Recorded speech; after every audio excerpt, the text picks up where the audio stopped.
What if North Korea never existed? So South Korea becomes an island, basically. I think keyword here is never. Not that we wake up tomorrow and it just vanishes. Imagine an ocean where North Korea used to be. South Korea would have a vast northern coastline, and Japan I feel like historically speaking, Japan would have probably thought that that was definitely theirs. I feel like this is kind of obvious, but sometimes I look at this country like it's just one big island, just because all these islands are located so close next to each other. There's actually 4 major islands that make up Japan, but in total they have 14,125. So what's one more? Their new South Korean island. An even closer neighbor, China's border would meet the sea directly. Historically, the world would be forever changed. No North Korea means no Korean War, and the Cold War in Asia would look entirely different. It's an interesting place to take this video. Let's just keep watching this. There'd be no buffer between China and South Korea, no nuclear threat, and maybe even no massive US military presence in the region. The map and the power balance would be it depends, I guess, if China claims it as their territory. There would certainly be like a historical, I'm thinking more on the terms of like centuries. I mean, for the vast majority of this peninsula's history, they were heavily influenced by the Chinese, and it's not like the Chinese didn't get to very close islands nearby. So if South Korea is an island, it'd be a very interesting race to see, you know, what historical nation got to this place first. Remember, the Japanese Empire owned the island of Taiwan for like 50 years there? So even if China initially had the South Korean island, the Japanese could just take that away at any point. And South Korea, no nuclear threat, and maybe even no massive US military presence in the region. China and the South map Korea. And the power balance would be unrecognizable. And here's a big one. Without North Korea, we'd never hear about the Kim dynasty, no Kim Jong-un, no nuclear tests, no secretive regime. Imagine a united Korean peninsula with K-pop, tech giants, and no Korean demilitarized zone dividing it. It's kind of funny because, I mean, I don't even think this is like that controversial to say. North Korea is known as the Hermit Kingdom, which means they're like very insular. It is literally known for being the most isolated place on Earth. South Korea, in a way, kind of already exists as an island right now. I mean, they can't go up here, obviously. I don't know how much this really changes in the modern. I mean, you have to take more of a historical view of this scenario, because that's where you're really going to see the major differences. Because right now, this is pretty much how this country practically functions. This is what they kind of see. The comment section is just everyone dunking on North Korea. Do Ireland next. If Ireland was an island. That video was by Outerside Nice. The smallest countries on every continent. Now, I should be able to get all of these, right? I'm actually kind of scared. Europe should be easy. That's the Vatican if you want to consider it a country. I'm pretty sure he will here. This crown goes to Vatican City. Yes. It's an entire country just want to make sure of Rome, home to the Pope, and it's only 0.17 It is the smallest country in the world. Next up, North America. North America. The smallest country in North America is it an island? Oh, they're all going to be islands. Oh crap, there's no way I'm gonna get this. See, you have to include the Caribbean there. It's like, it's not gonna be the Bahamas, those are too many islands. It's one of the, it's one of these small ones. Oh, this is gonna bother me. Welcome to St. Kitts and Nevis. Yep.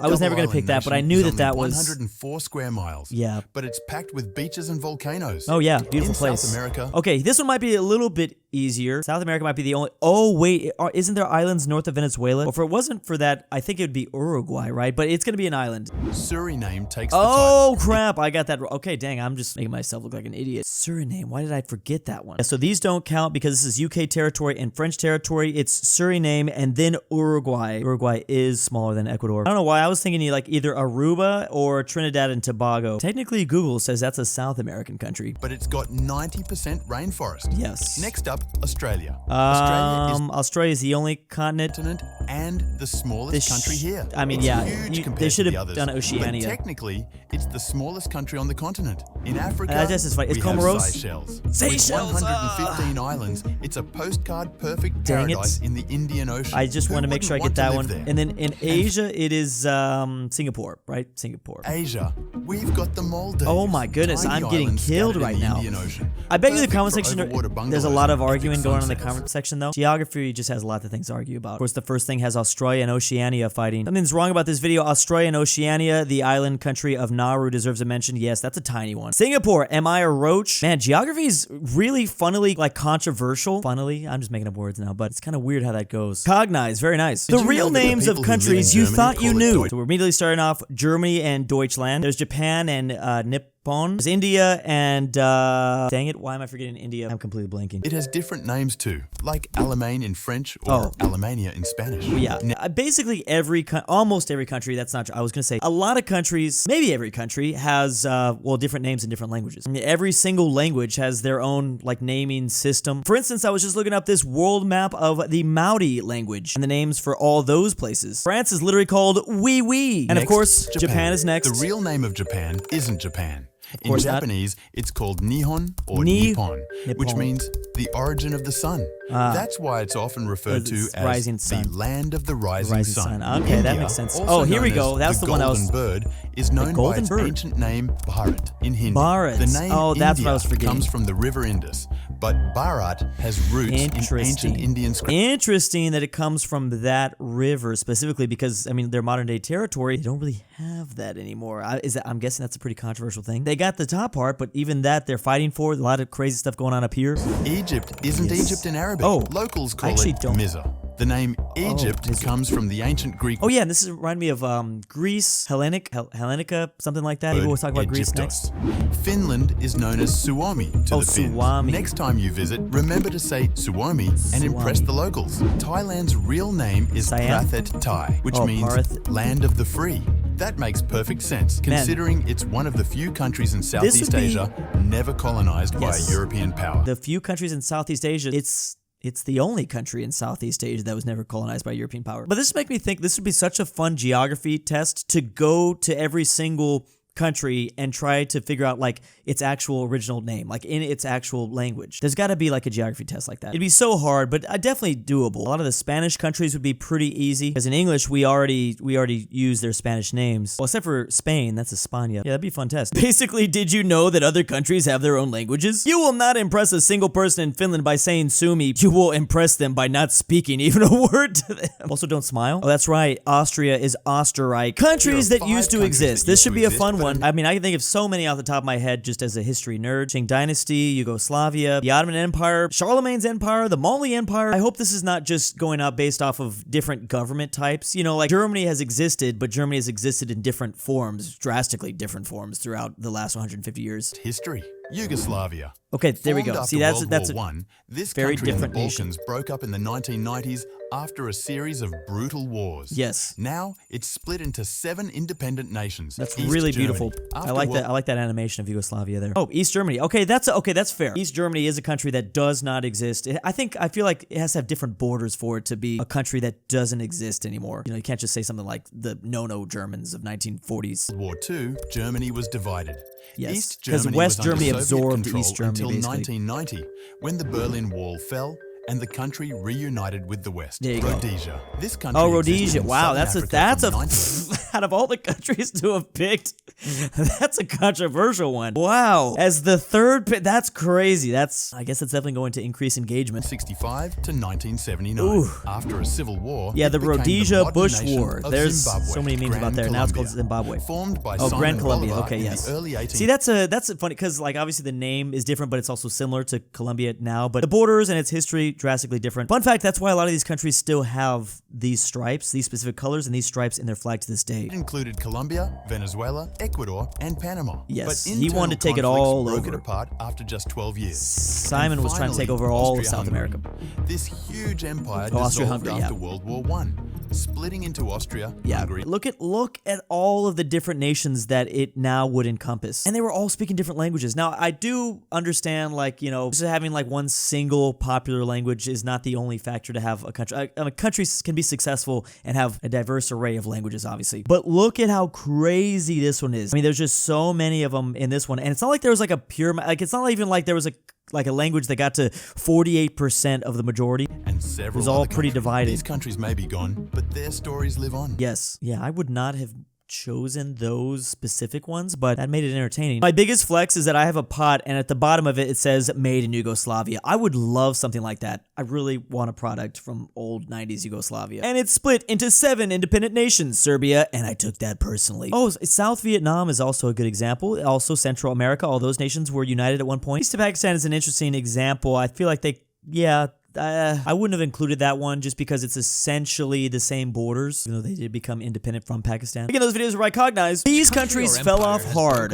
What big empire broke up into the most independent states? This is an easy one. This is a very easy one, I'm pretty sure. You just have to go back to what history's largest empire was, and then obviously it was going to break up into a lot of different countries. But let's see. The Austro-Hungarian Well, Empire that definitely broke up into a lot of these different 8 countries, but still nowhere near as much as the #1 on this list. Ottoman Empire collapsed, forming mainly Turkey and that is a good one. Yugoslavia. Wait, how many? An empire collapsed, forming mainly Turkey and these states. These states. Oh, you didn't give me a number. That's a lot, though. Well, maybe you didn't give a number because there's a lot of controversial nations in there. If you want to describe them as a state or not, that's probably for the best. Yugoslavia is also notable as it broke into these independent nations. Oh, no Kosovo. Bam, noticed that one. Next up, British Empire is notable, and around 65 countries declared independence from the British. It's not Soviet #1? Union is also notable, and its dissolution 15? resulted in 15 independent nations. Oh, is it tied? The Mongol Empire is also worth mentioning. What? I thought we were going in a list. Spanish Empire left the chat. French Empire left the chat. A total of 62 different countries got their independence from the British Empire. That has to be the winner, right? That's what I was thinking the whole time. Russia's only got 15. I guess the list is really only talking about how empires fell off hard. Everyone's gangster until the Holy Roman Empire enters the chat. Videos by InfoHub Nice. Germany's wildest dreams. The United States controlled Greenland and Iceland as Denmark had fallen to the Germans. Was it? But what if Germany... I thought it was the UK that basically controlled Iceland. What, anyways? They also had controlled Greenland. Firstly, Germany could have covertly reached Greenland, establish a small military base there. They actually had a base located somewhere in Canada, which was crazy. It was technically just a weather station in 1943, but, you know, insane to think that they actually got to the North American continent, and especially without anyone noticing. So yeah, them secretly getting to Greenland, yeah, that could easily happen. And expanded over time. It was Labrador, now Germany Canada, could directly launch war over North America and intercept Allied convoys traveling to Britain. Well, they were already kind of doing that over the Atlantic Sea. Eventually, the US would have regained Greenland using direct military intervention.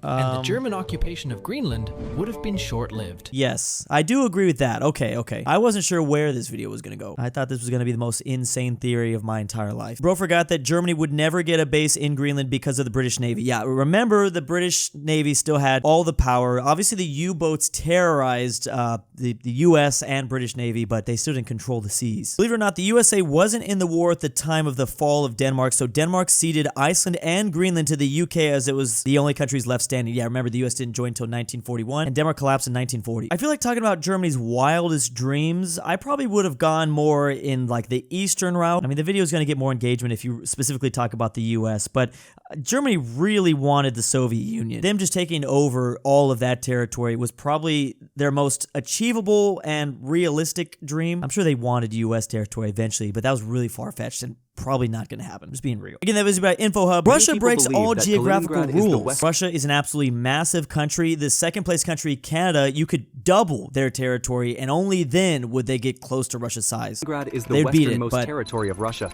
but that's not quite accurate.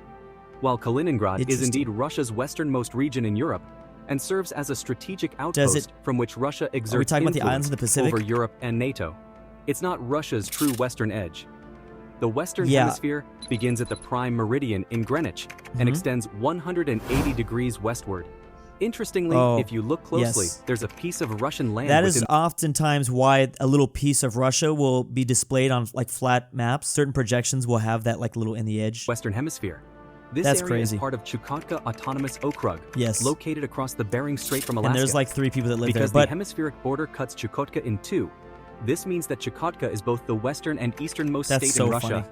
That's so funny. Yes, Russia's size is absolutely ridiculous. There's only one country that separates North Korea from Norway, and that is Russia. That's insane. It's absolutely mind-blowing. And remember, this is after they downgraded. This is after they quote-unquote fell off. They were the Soviet Union before. They were way bigger. They had 15 other countries inside of them. They were 8.65 million square miles. Now they're only 6.6, and they're still absolutely massive. It's just crazy to think about. The video was by Reality Explained. Please go sub to all the channels. And big thanks to my patrons. Month 3 in Drew's basement. Drew's Argentinian Grandpa, ZaneyBoi, KirinoIsBestGirl, the Mexican 760, Tambre, Mgmluthegoat, Tyrol, Luxembourg, Kansas, the Canadian Christmas Goose, KingBearHaze, InquisitorXarius, DoOOCHBAGGINS, Fredrik Tibblin, Pavlik, Underwood, Carmel aPhatNarwhal, and Archaeology.